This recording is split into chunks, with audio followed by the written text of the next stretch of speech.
In a small town where people noticed everything, a tiny house sat alone near an old gravel road. It was not a pretty place. The paint was pale and cracked. The porch steps leaned a little. Tall weeds crowded the yard like they had claimed it for years. Most people in town did not like talking about that house. Some said it was unlucky. Some said it was a waste of time. Others simply said it was not worth fixing. But one morning, a woman named Mira stopped her car and looked at it for a long time. Mira was 31. She was not rich. She was not famous. She worked hard and lived carefully. For years, she had been renting a small apartment in a busy city. The noise, the traffic, the rising bills, and the stress had slowly drained her. She felt like she was always running, but never getting anywhere. She wanted a fresh start. She wanted a quiet place where she could breathe. One night, while scrolling through local listings, she saw something that made her blink. Tiny house for sale. As is. Cash only. Price, $500. Mira read it again. $500 sounded impossible. She expected it to be a joke or a scam. But the listing had an address and a contact number. The photos were blurry, like someone took them quickly and did not care. The description was short, almost cold. Seller not responsible for what buyer may find. That last line stayed in Myra's mind. It sounded strange. It was not a normal thing to write in a house listing. Most sellers tried to make a place sound warm and welcoming. This seller did not even try. Still, Mira felt something she could not explain. It was not fear. It was curiosity mixed with hope. The next morning, she drove to the address. The road became quieter as she moved farther from town. Trees lined the sides. The air smelled clean. When she finally saw the tiny house, it looked even smaller than in the photos. But it was real, and it was standing. A man waited near the porch. He was older, maybe in his late 60s. His hair was gray and thin, and his face looked tired. His name was Ron. He did not greet her with a smile. He did not offer her coffee or small talk. "You came for the house," Ron said. "Yes," Mira replied. Ron nodded once and held out a key. "You can look around, but I will tell you now. I am selling it as it is. No promises." Mira stepped onto the porch. The wood creaked under her shoes. The front door opened with a slow, rough sound. Inside, the house was dim. Dust covered the floor, and the air smelled old, like closed rooms and forgotten time. Still, Mira could see the shape of a simple life here. The main room had one small window. A corner held a tiny kitchen space with a sink. A narrow door led to a small bathroom. The place was not fancy, but it felt strong. The walls seemed steady. The roof did not look like it would collapse. Mira turned to Ron. "Why is it so cheap?" Ron looked away, as if he expected the question. "People do not want it," he said. "They say it is trouble. I do not want to keep it. I am done." Mira studied him. His voice was calm, but his eyes looked guarded, like he was holding something back. She walked across the room. The floorboards made soft sounds beneath her feet. She noticed a few boards that looked slightly newer than the others. The nails in them were not as rusty. The detail was small, but it caught her attention. She asked, "Did someone repair the floor?" Ron's face did not change. "Maybe. I do not remember." Mira did not push him. Instead, she kept walking, looking at everything carefully. The house was quiet, almost too quiet. But it did not feel like danger. It felt like a place that had been left behind. After a few minutes, she stopped and took a deep breath. She knew the house needed work. It needed cleaning. It needed patience. But the price was low, and the land was peaceful. She thought about her apartment in the city. She thought about rent due every month, like a chain around her neck. She thought about how tired she felt. Then she looked at the tiny house again. "I will take it," Mira said. Ron raised his eyebrows slightly. You sure? Yes, she replied. I am sure. Ron did not argue. He pulled out a simple paper, and they handled the sale quickly. Mira paid in cash, just like the listing demanded. Ron gave her the key and stepped back. No refunds, he said. Mira nodded. I understand. Ron turned and walked toward his truck. Before he got in, he looked back once. His eyes met Myra's for a second, and then he said something that sounded like a warning, even though his voice stayed calm. If you find anything strange, do not make a mess of it. Mira frowned. What do you mean? Ron shrugged lightly. Just saying. That house has been empty for a long time. Then he drove away. Mira stood alone in the yard, holding the key in her hand. The wind moved the weeds gently. The tiny house looked the same as before, but now it belonged to her. She felt a mix of excitement and nerves. That day, she did not move her things in yet. She decided to clean first. She opened the windows and let fresh air in. Sunlight poured across the floor, showing just how much dust had built up. She swept the room slowly. She wiped down the kitchen counter. She scrubbed the sink until it looked decent. She worked for hours, and the house began to feel less like a forgotten space and more like a real home. But something kept pulling her attention back to the floor. Near the back wall, there was a section of boards that did not sound the same when she walked over them. The creak was different. The tone was lighter, like the wood was covering empty space. Mira tried to ignore it at first. Old houses often had strange sounds. Floors could loosen. Boards could shift. Still, she could not stop thinking about Ron's words. If you find anything strange. Later that afternoon, Mira knelt near the back wall and pressed her palm against one board. The wood felt cool. She tapped it gently with her knuckles. The sound was hollow. Her heart beat faster. She tapped again, a little firmer. Hollow again. Mira stood up and searched the house for tools. In a dusty cabinet near the kitchen, she found an old hammer. The handle was rough and worn. She held it, feeling silly for being nervous. It is probably nothing, she whispered to herself. But her hands still moved toward the floorboard. She used the hammer carefully, sliding it under the edge of the board. The wood lifted easier than she expected. It was not stuck tight like the others. That alone made her stomach tighten. When the board came up, she saw darkness beneath it. Not dirt. Not pipes. Not the normal space a tiny house might have. Just a clean, open gap. Mira leaned closer and turned on her phone light. The beam shined into the space below, and her eyes widened. There was more room down there than there should be. The area looked built on purpose. The wood edges were cut clean.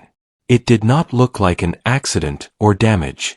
It looked like someone had planned it and hidden it carefully. Mira sat back on the floor, her mind racing. Why would a tiny house have a secret opening? And why would Ron sell the place so cheaply, with that strange message in the listing? As the sun began to set, the shadows inside the house grew longer. Mira put the board back in place and stood up slowly. She was alone. She had no proof of what was under there yet. But she knew one thing for sure. This tiny house was not just a cheap deal. It was a mystery. And Mira had just taken the first step into it. That night, Mira did not sleep well. She stayed in her car, parked close to the tiny house. The sky was clear, and the stars were bright, but her mind would not rest. Every time the wind touched the house, it made soft sounds through the walls. Each sound felt louder than it should be. Mira kept thinking about the hollow space under the floor. She told herself that old houses often had strange designs. Maybe it was storage. Maybe it was nothing important. Still, the clean edges of the opening stayed in her thoughts. That space did not look forgotten. It looked protected. When morning came, Mira stepped out of her car and stretched. The air was cool and fresh. Birds moved through the trees, and the house stood quietly, like it was waiting for her. She unlocked the door and went inside. Sunlight filled the room, making it feel safer than the night before. Mira took a deep breath and walked straight to the back wall. She knelt and lifted the same floorboard again. The hollow sound returned, calm but clear. She knew she could not ignore it. Mira drove to the nearest hardware store and bought simple tools.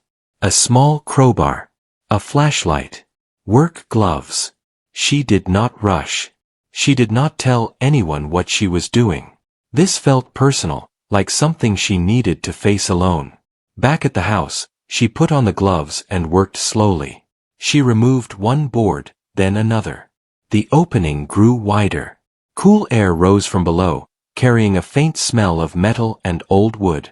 When the opening was large enough, Mira sat at the edge and shined her flashlight downward. The beam revealed solid walls, clean corners, a flat concrete floor. This was not a crawl space. It was a hidden room. Her heart began to pound. She lowered herself carefully, testing each step. When her feet touched the ground, she stood still for a moment, listening. The space was silent, safe. The room was small but well built. The walls were reinforced. The ceiling was supported by strong beams. This place had been made to last. Against one wall sat several wooden boxes. They were stacked neatly, like someone had placed them with care. Thick cloth covered them, and each box was sealed tight. There was no dust on top, which surprised Mira. It meant the space had been used or checked not too long ago. She walked closer, her steps slow. For a moment, she thought about leaving. About calling someone. About pretending she never saw any of this. But curiosity won. She knelt and opened the first box. Inside were smaller packages, wrapped in dark fabric. She unwrapped one carefully. The weight surprised her. It was heavy for its size. When the cloth fell away, a dull yellow shine filled the light. Gold. Not jewelry. Not decoration. Solid bars. Myra's breath caught in her chest. She stared, unable to move. Her hands trembled as she placed the bar back into the box. She opened another package. More gold. Her legs felt weak, and she leaned against the wall to steady herself. This was not one or two pieces. This was a large amount. Enough to change lives. She opened a second box. Inside were papers, wrapped in plastic. She pulled one out and saw handwritten notes. Old dates. Careful drawings. Maps with markings she did not understand. Some pages looked very old, while others seemed newer. This was not random. This was planned. Mira closed the box and sat on the concrete floor, her back against the wall. Her mind raced with questions. Who would hide something like this under a tiny house? Why hide it here of all places? And why sell the house for such a low price? Ron's face came back to her. His calm voice. His warning words. If you find anything strange, do not make a mess of it. Did he know? Mira climbed back up into the house and replaced the boards carefully. She cleaned her tools and put them away, trying to make the floor look untouched. The house felt different now. The walls were the same. The light was the same. But Mira felt like she was standing above a secret that was too big to hold. She sat at the small table and stared at her hands. They were still shaking. What should she do? Call the police. Call a lawyer. Tell someone she trusted. Or keep quiet. That day, she did not go back into the hidden room. Instead, she went into town. She bought food, water, and a small notebook. She wanted time to think. As she walked through the store, she felt like everyone could see her secret. Like the gold was shining through the floor, calling attention to her. She kept her head down and paid quickly. Back at the house, she locked the door and sat down with her notebook. She wrote down everything she remembered. The boxes. The papers. The markings. The dates. She noticed something strange when she looked closer at the notes she remembered. Many of the dates were old, but some were much newer. This meant someone had been involved not too long ago. Someone could still be connected to this. That thought made her uneasy. That evening, a car slowed near the house. Mira froze. She stood near the window, watching carefully. The car paused, then drove on. Her heart raced. Was it just someone passing by? Or was someone checking on the house? Mira locked every window and door. She turned off the lights and sat quietly. The house was silent again. Later that night, she dreamed of footsteps under the floor, of hands reaching up through the boards. She woke up suddenly, her heart pounding, the darkness pressing in. Morning came slowly. Mira stood in the tiny kitchen, holding a cup of tea she barely drank. She knew she could not keep this secret forever. Too many questions remained. Too many risks. She needed answers. She decided to start with the papers. That afternoon, she opened the hidden space again. This time, she brought the flashlight, gloves, and her notebook. She chose one set of documents and brought them upstairs. The papers were written in careful handwriting. Some names were crossed out. Some places were marked with symbols. One page caught her attention more than the others. It showed a simple drawing of the tiny house. Beneath it, there was a line of text. Safe place until the right time. Mira swallowed hard. The right time for what? She placed the papers back where she found them and sealed the boxes again. As she climbed out, she felt the weight of the secret pressing on her chest. This was not just about money. It was about something hidden for a reason. And now, that reason was slowly pulling her in. Mira stood in the center of the tiny house, listening to the quiet. She understood one thing clearly. The space under the floor was only the beginning. Whatever was hidden there had a story. And that story was far from over. The next few days were heavy for Mira. She stayed inside the tiny house most of the time. She cleaned slowly, cooked simple meals, and tried to live like everything was normal. But nothing felt normal anymore. Every step she took reminded her of what was hidden beneath the floor. At night, she listened carefully. Every sound made her alert. A branch brushing the wall. A distant car on the road. Even the wind felt suspicious. Mira knew she could not keep living like this. She needed to understand the truth behind the hidden room. On the fourth morning, she decided to take action. She packed a small bag and drove into town. There was one place she felt might give her answers. The local records office. It was an old building with tall shelves and a quiet atmosphere. The woman at the front desk was kind and curious. Her name was Nina. She wore glasses and spoke gently. "How can I help you?" Nina asked. Mira hesitated for a moment. She did not want to share too much. "I bought a small house outside town," she said. "I want to learn about its history." Nina smiled. That house near the gravel road. Mira felt her chest tighten. Yes. Nina's smile faded a little. Not many people ask about that place. She led Mira to a table and brought out old files. The papers were yellowed, and the ink was faint in places. Mira leaned forward as Nina flipped through the records. "That house was built many years ago," Nina said. "It belonged to a man named Henry." Mira listened closely. "Henry was quiet," Nina continued. "He did not talk much. People said he traveled often. He kept to himself.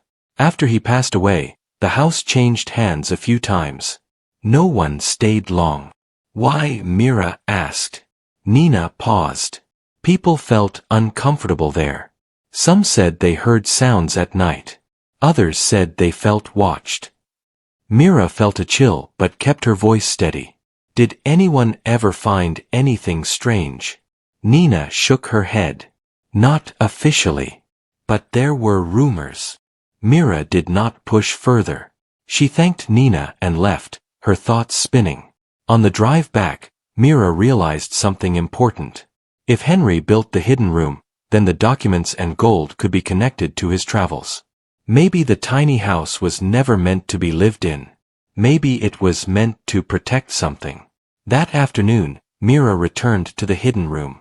She sat on the concrete floor and opened the boxes again. This time, she focused on the papers. She spread them out carefully. Some documents talked about land deals. Others mentioned shipments and storage. Everything was written in careful language, avoiding clear details. It felt like someone trying to hide their work, even on paper. One letter stood out. It was addressed simply, "To whoever finds this." Mira held her breath as she read. The letter spoke of trust and patience. It talked about protecting value until the world was ready. It warned against greed and careless actions. It did not mention gold directly, but the meaning was clear. Henry knew someone might find this one day, and he wanted that person to be careful. Mira sat quietly for a long time.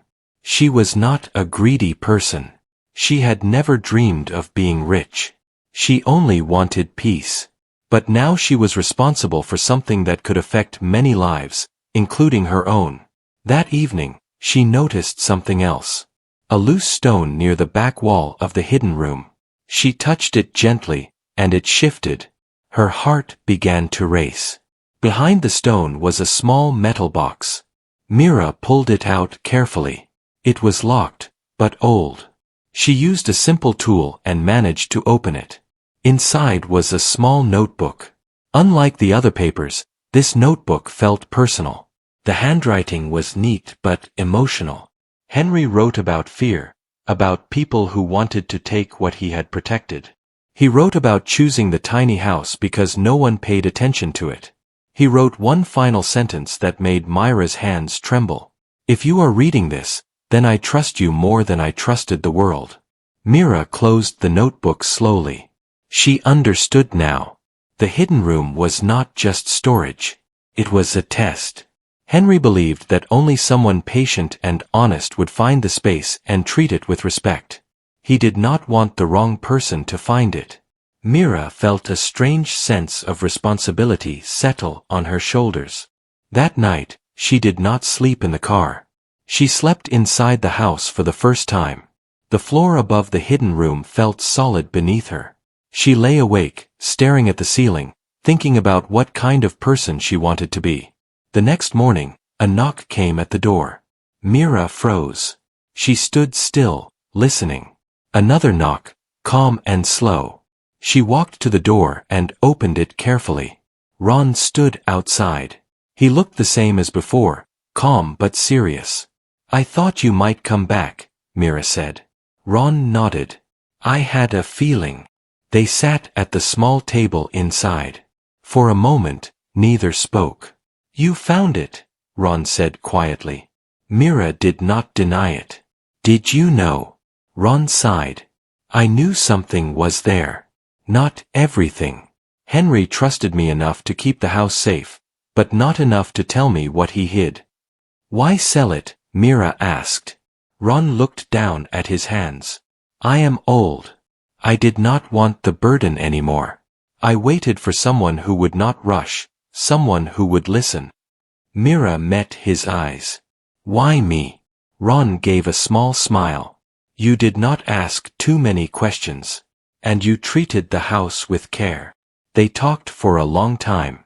Ron explained that Henry had feared powerful people who wanted what he protected. The gold was part of a larger plan, tied to history and agreements that were never completed. "The value is real," Ron said.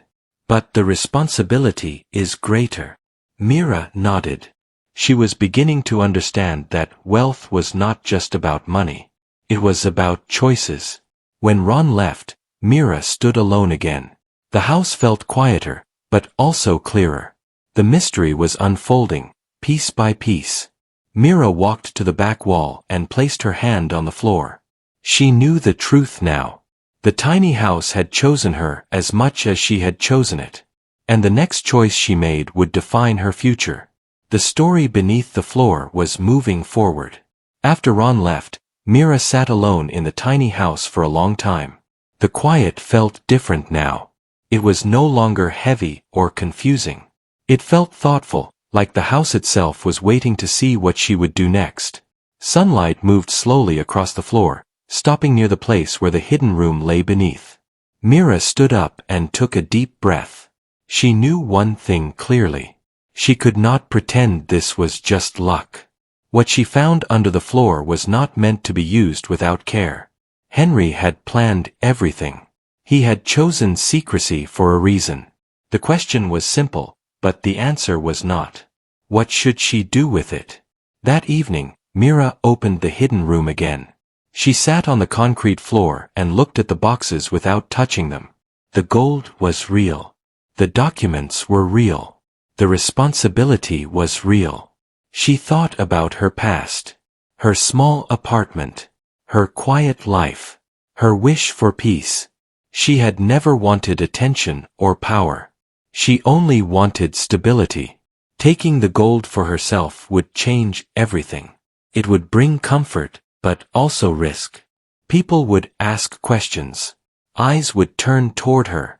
The quiet life she wanted would disappear. Mira did not want that.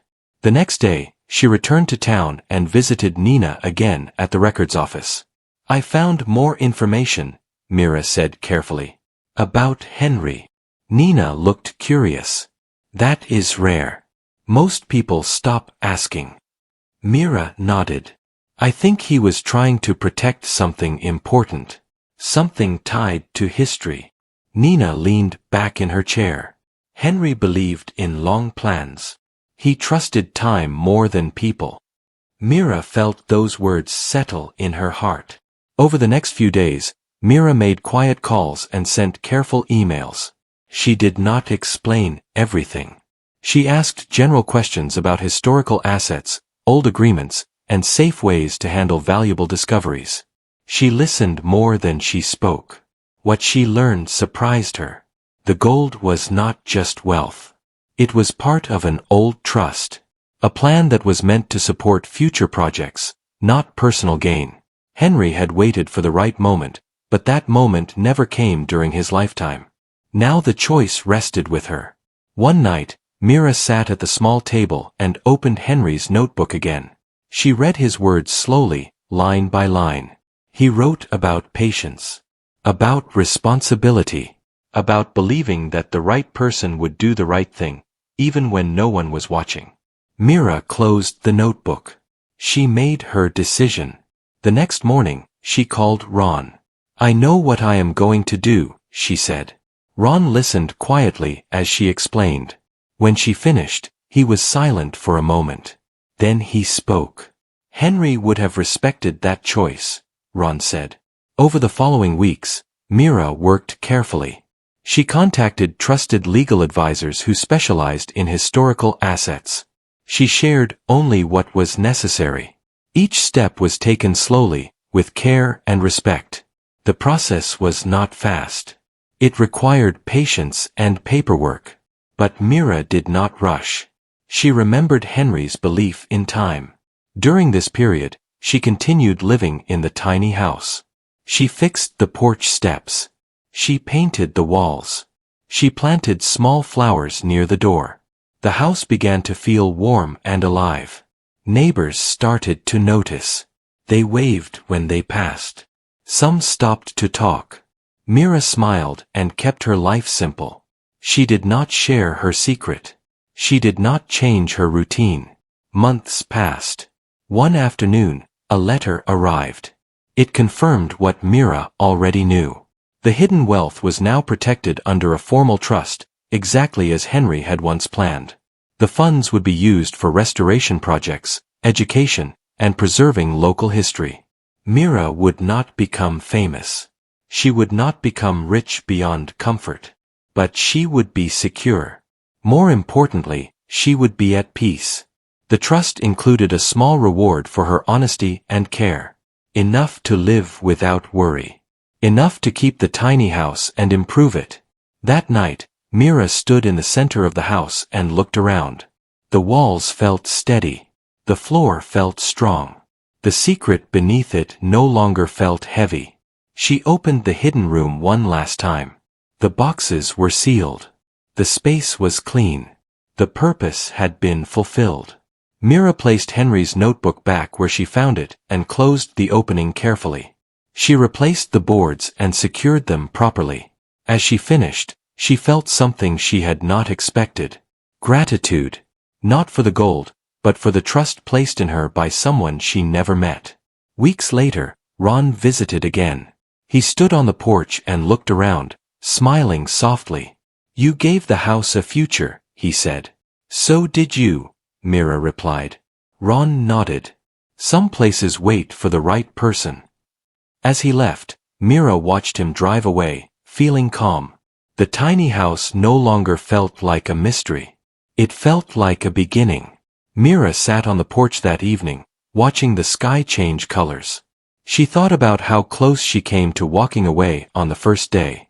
How easy it would have been to ignore the hollow sound. Sometimes, she realized, life tests people in quiet ways. Not with loud moments, but with small choices. And sometimes, the greatest value hidden beneath the surface is not money. It is character. As the stars appeared one by one, Mira smiled. The house was finally at rest. The tiny house looked different in the early morning light. Not because it had changed much on the outside, but because Mira had changed on the inside. She stood at the doorway with a cup of warm tea, watching the mist lift from the ground.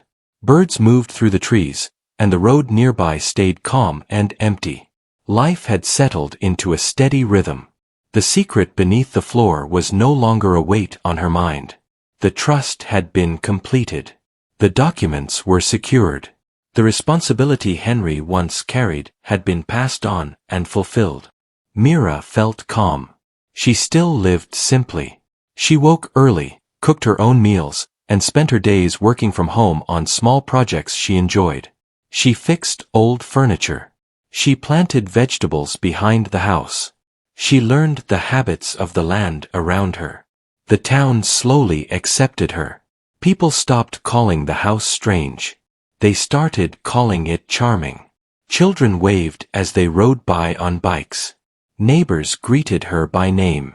The tiny house, once avoided, became a quiet landmark. One afternoon, Mira received another letter. This one came from the trust office. It explained how the funds were already helping. A local school received new supplies. An old library began restoration. History projects that had been ignored for years were now moving forward. Mira read the letter twice. She did not feel proud in a loud way. She felt content in a deep and steady way. Like she had done something right without needing applause. That evening, she walked through the house slowly. She touched the walls. She stepped carefully across the floor. She stopped at the place where the hidden room once called to her attention. She placed her hand on the floorboards. Solid. Peaceful. The house no longer held a secret that demanded action. It held a story that had reached its end. Later that week, Nina visited. "I heard about the restoration work," Nina said as they sat on the porch. "The town is grateful." Mira smiled gently. "I am glad it is helping." Nina looked around the yard. "You know, many people talk about wealth like it is loud and flashy. But this feels different." Mira nodded. "Some things are meant to be quiet." They shared a comfortable silence. As the seasons changed, Myra's life continued to grow in small, meaningful ways. She started a small workshop where she repaired old items and taught others how to do the same. She believed in restoring, not replacing. People came to her with broken chairs, worn tables, and faded memories attached to them. Mira listened. She worked carefully. She returned items stronger than before. In many ways, she was doing the same thing Henry once did. Protecting value. But, in her own way.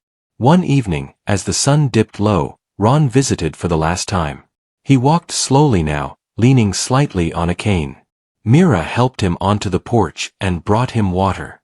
"I wanted to see the house one more time," Ron said. Mira sat beside him. "You are always welcome." Ron looked out at the yard. "Henry believed places remembered people," he said. "I think he was right." Mira followed his gaze. I think so too. Ron turned to her. You honored him. Not many would have. Mira shook her head. I just listened. Ron smiled. That is rarer than you think. They sat quietly until the sky darkened. When Ron left, Mira stood at the edge of the porch and watched his car disappear down the road.